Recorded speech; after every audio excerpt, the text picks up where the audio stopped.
This podcast is supported by MIDI Health. Are you in midlife, feeling dismissed, unheard, or just plain tired of the old healthcare system? You're not alone. For too long, women's serious midlife health issues have been trivialized, ignored, and met with a just deal with it attitude. Many of us have been made to feel ashamed or forgotten. In fact, even today, 75% of women seeking care for menopause and perimenopause issues are left entirely untreated. But here's the powerful truth. It's time for a change. It's time for MIDI. MIDI is not just a healthcare provider. It's a women's telehealth clinic, founded and supported by world-class leaders in women's health. What sets MIDI apart? We are the only women's telehealth brand covered by major insurance companies, making high-quality expert care accessible and affordable. Our clinicians provide one-on-one, face-to-face consultations where they truly listen to your unique needs. We offer a full range of holistic, data-driven solutions, from hormonal therapies and weight loss protocols to lifestyle coaching and preventative health guidance. This isn't one-size-fits-all care. This is care uniquely tailored for you. At MIDI, you will join our patients who feel seen, heard, and prioritized. You will find that our mission is clear: to help all women thrive in midlife, giving them access to the health care they deserve. Because we believe midlife isn't the middle at all. It is the beginning of your second act. Ready to feel your best and write your second act script? Visit joinmidi.com today to book your personalized insurance-covered virtual visit. That's joinmidi.com. MIDI, the care women deserve.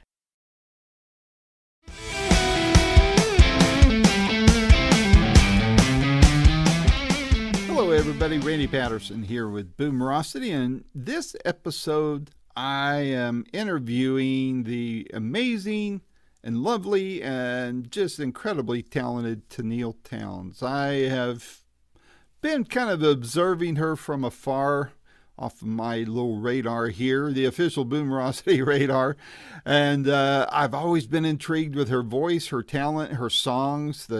She writes incredible lyrics along with incredible melodies and such. And finally, the opportunity came around for me to interview her, and I jumped on it. I thought, I got to talk to this girl.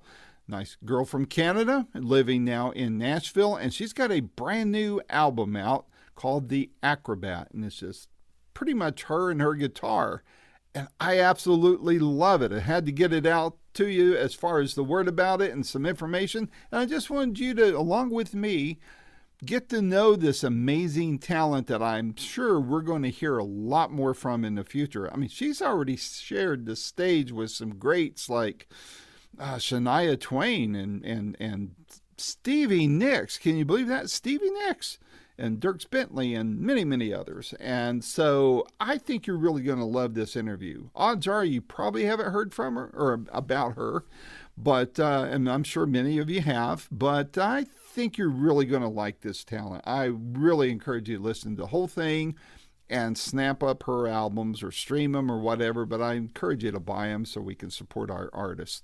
While you're at it, as I always ask, would you please hit like and subscribe if you're not already a subscriber, and please do share this interview with your music-loving friends, because I think they're really going to like hearing about this woman, from this woman, as well as wanting to check out her music. So without any further ado, here is my first of what I certainly hope are many more interviews to come with the amazing Tenille Townes. Until next time, this is Randy Patterson with Boomerocity. Take care.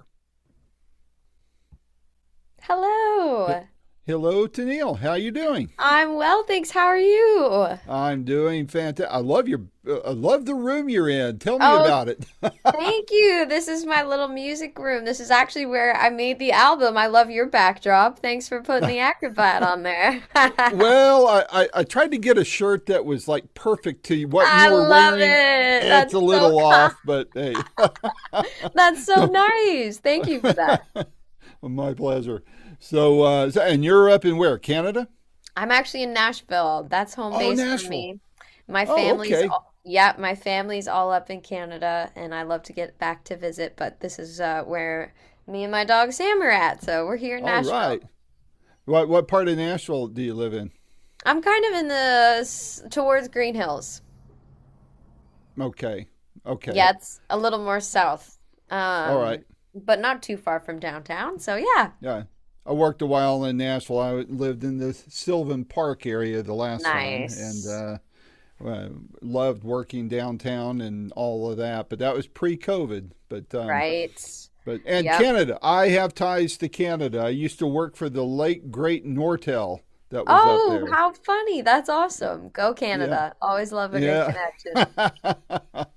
I missed Nortel though, that's for sure. They were very, very, very good to me. Glad Well, to hear listen, that.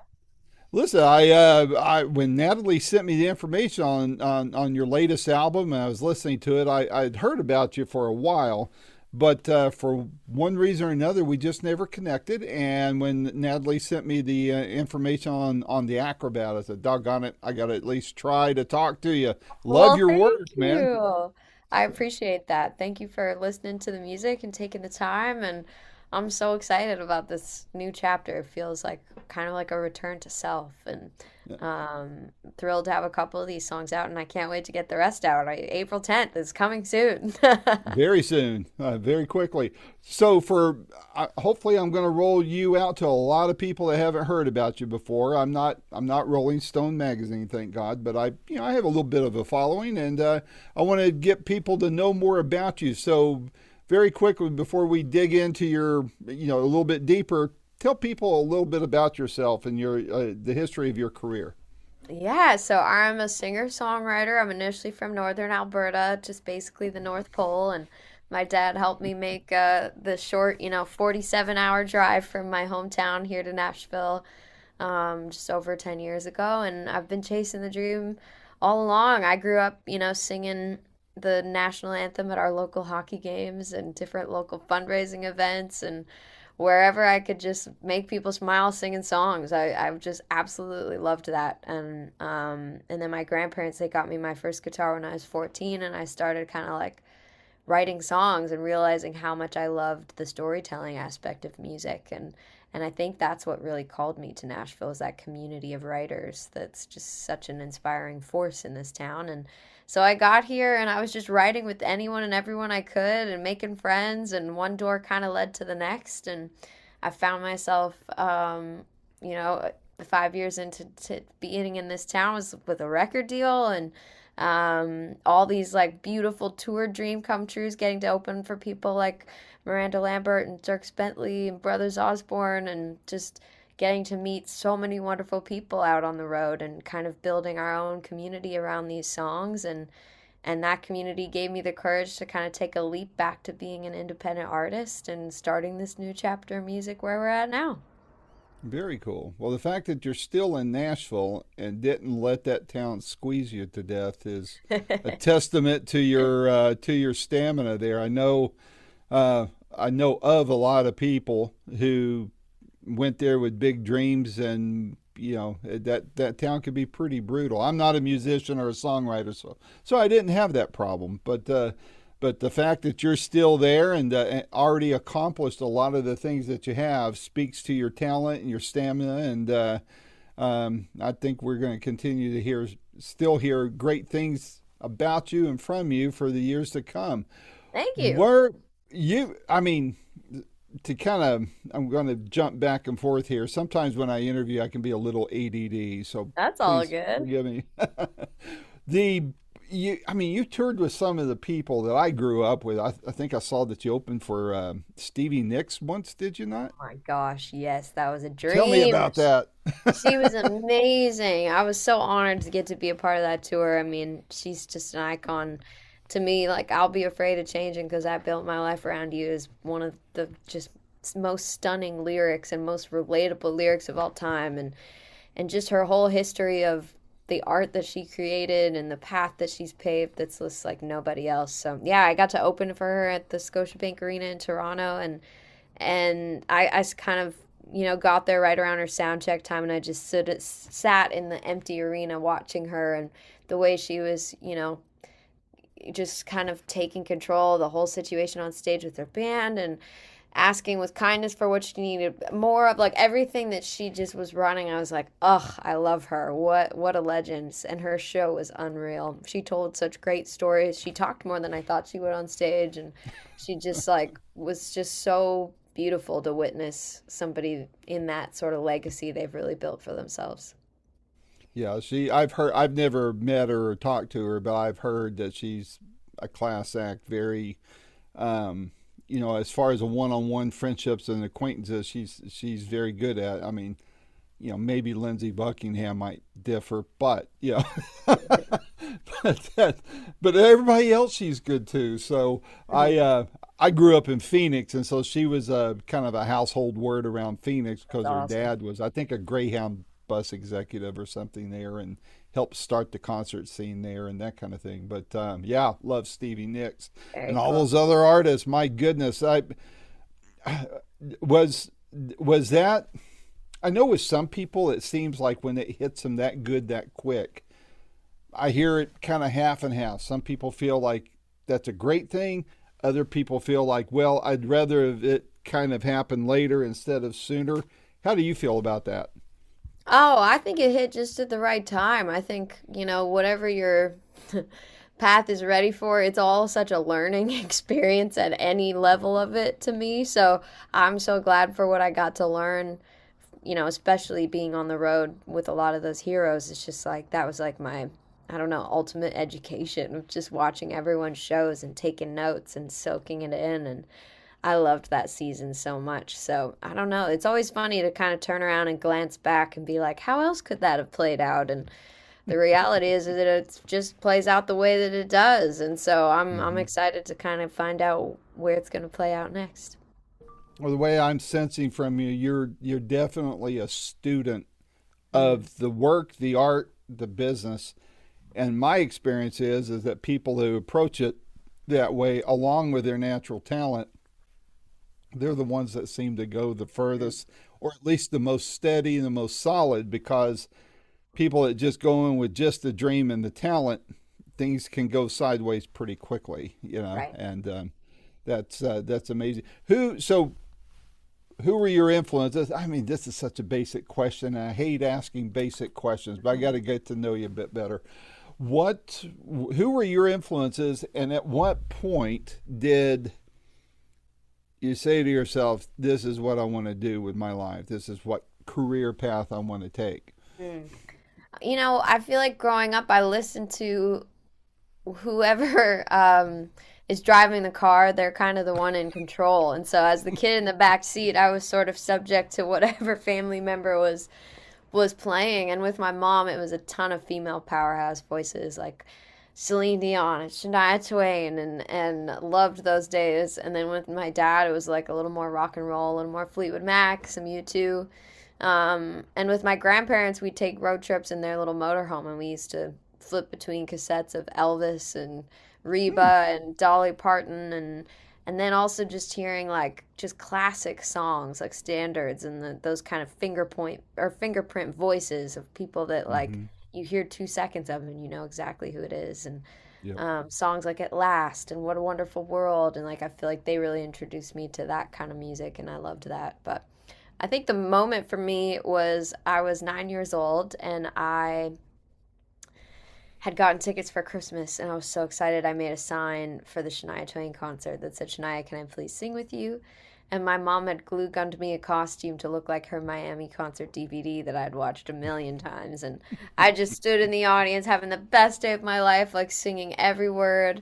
And by a complete fluke, she came around and saw me and reached her hand and pulled me up on stage. And it still plays out like a movie in my mind, but there was like, Wow. 18,000 people in there, and I just stood next to my hero and was like, this is it. This is what I want to do for the rest of my life. Like, it just lit such a fire in me, and now it's my mission to keep paying that forward and light the spark for other little dreamers out there, because that completely just impacted my life in so many ways. And so we had a really crazy full circle moment 2 years ago. We got to open up for her on tour across Canada, and one of the dates was back in Edmonton, in the city that had happened in, 20 years almost to the day.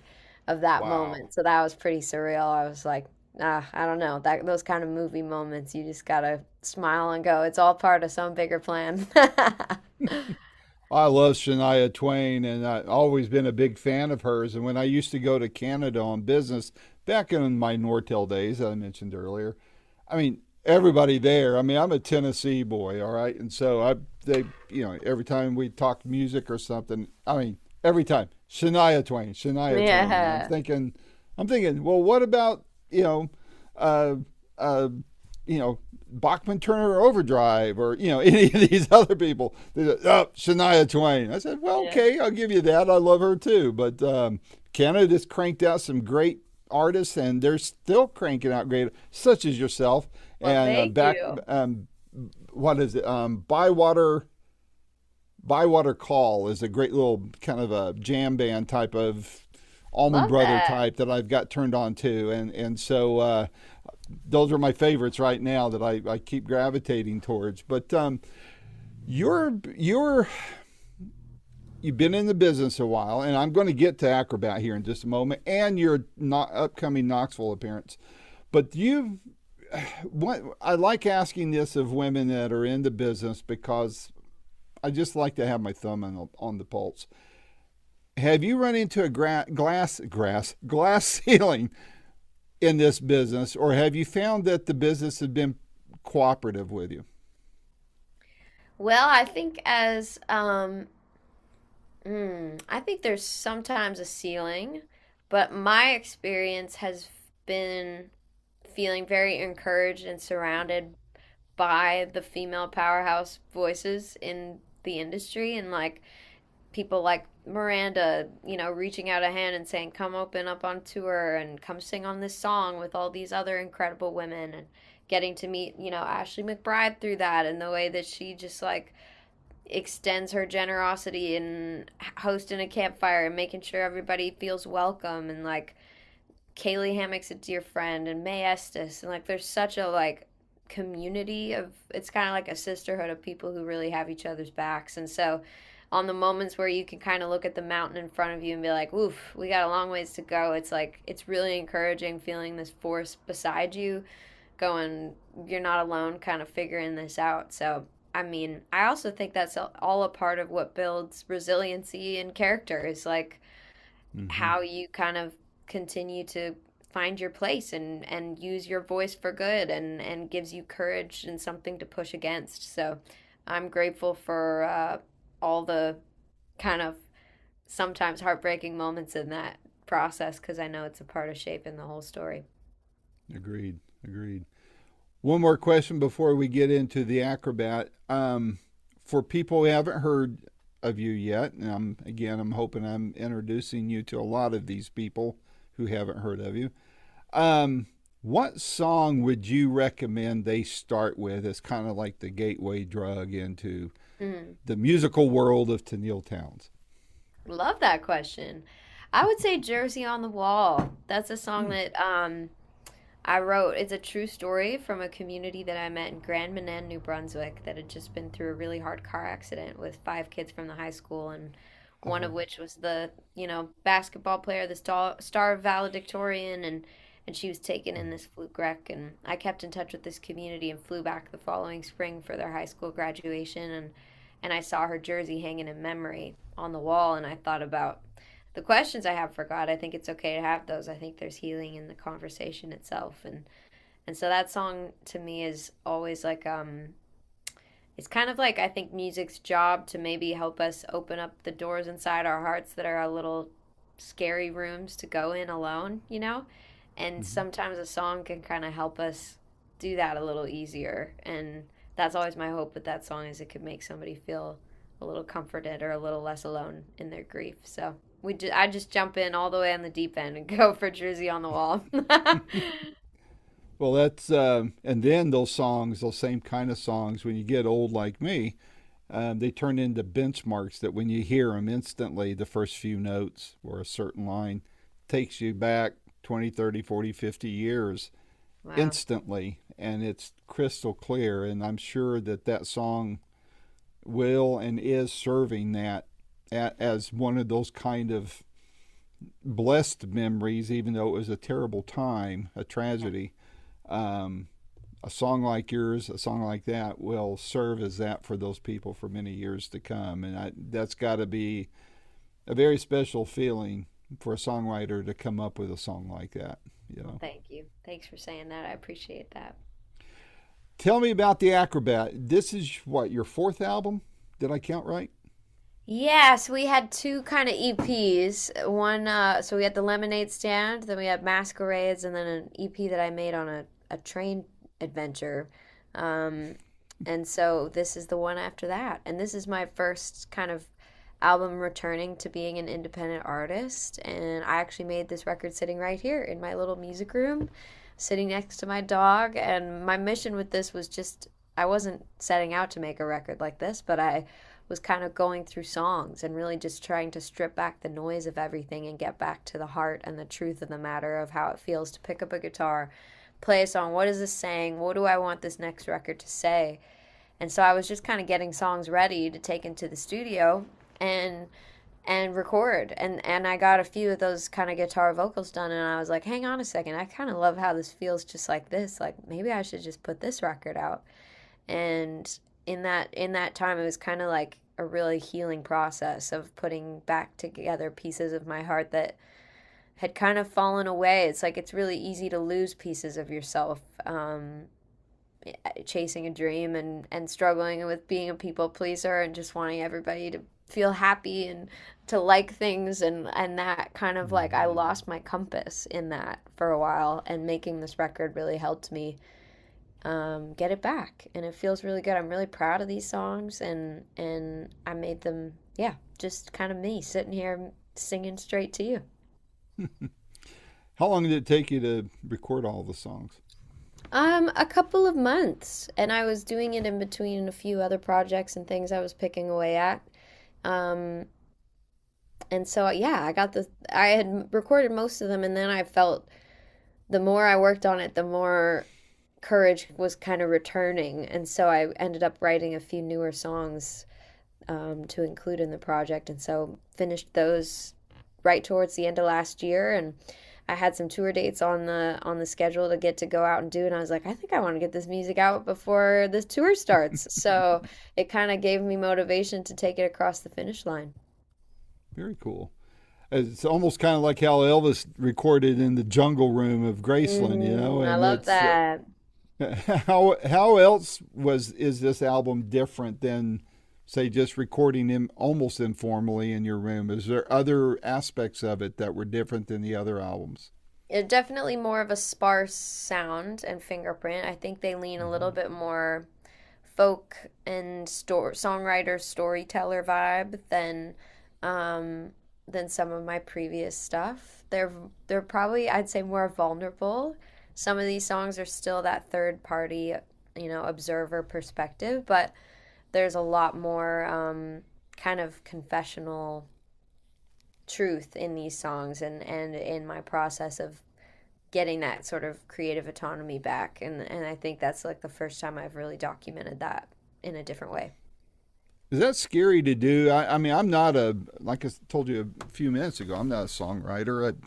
I don't want to embarrass myself by even trying, but I can only imagine writing something that just comes from right here, and putting it out. I mean, that's vulnerable. That's transparent. That could be pretty darn scary, I would imagine. How does that feel for you? Oh yeah, it's terrifying. Sometimes I'm like, why am I doing this again? But the reason why is because the more personal something is, or I think to me what's felt really encouraging in the fear of sharing some of those things is hearing from somebody else who hears the song and is like, I've felt the same way. I have been through that.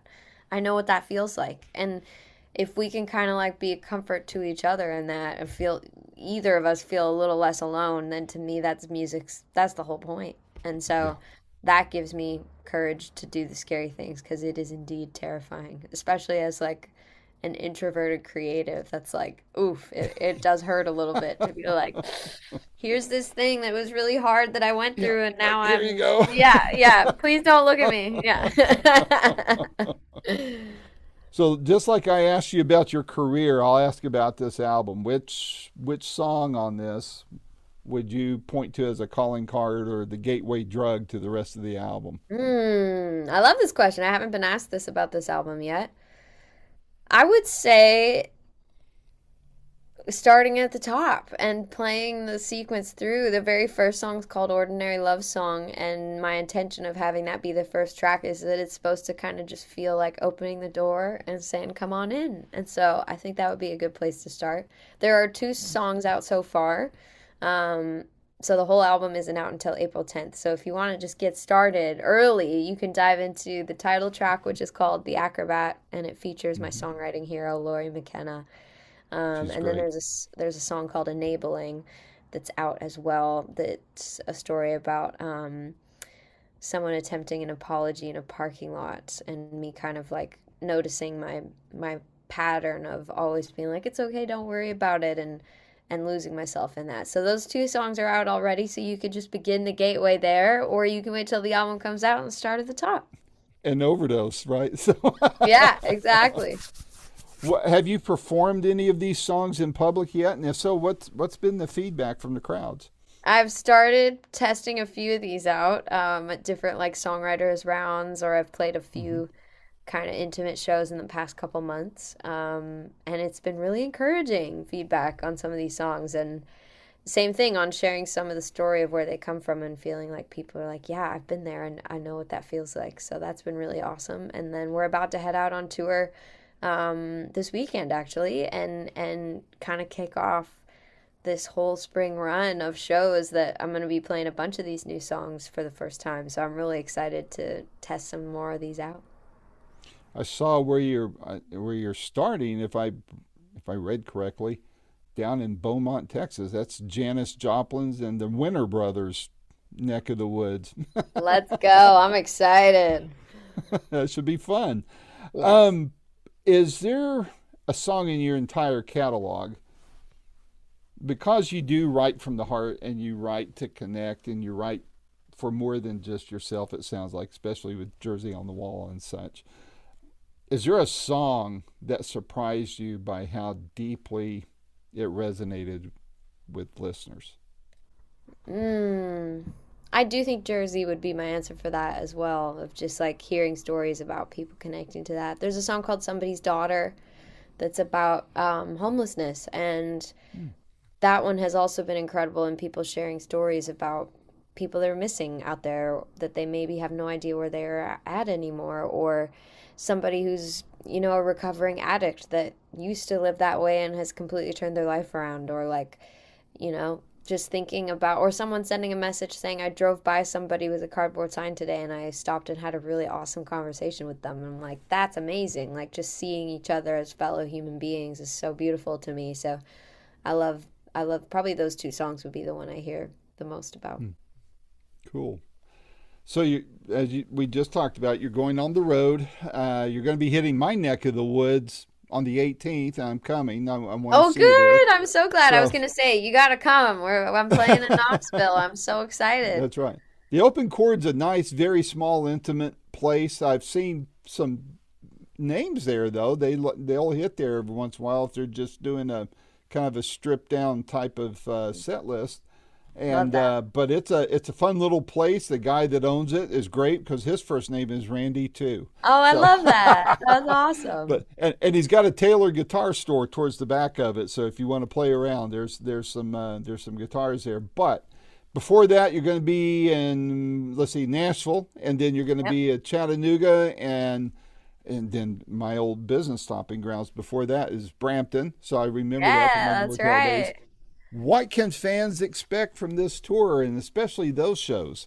Yes, so these are going to be very intimate shows, very storyteller, songwriter vibes. And they're going to be, the tour is called the Living Room Tour because I really do want it to feel like a living room. I want it to feel like we're all gathering in a place where we can, like, I don't know, feel whatever we need to feel and just kind of lean on each other in that space. And anytime, people come together at one of my shows, I want everyone to feel just like safe and loved and welcome to show up and be exactly who they are. And so I'm excited to see where that takes us. I think every show will be a little different. It's going to be like a living, breathing thing that I get to create with the crowd in conversationally and casually every night. And so we're going to I have a base starting point of a set list to jump off of, but we're going to kind of see where these nights take us and let them kind of live and breathe as those acoustic girl and her guitar storytelling night can do. So it's just going to be you all by your lonesome and no band, huh? No net. No safety net. No, we're just gonna just little old me. And my friend Karina is coming to play the show as well. She's opening up. She's so good. Her voice is stunning. You'll love her. And so, yeah, we're gonna have a great time in Knoxville. All right. Well, I look forward to seeing it. One final question before I cut you loose. You're young, so you got a long way to go before people start thinking of these questions, but I like asking them just the same. And when you step off of the tour bus of life up at the Great Gig in the Sky to cop a line from Pink Floyd, how do you want to be, I love that.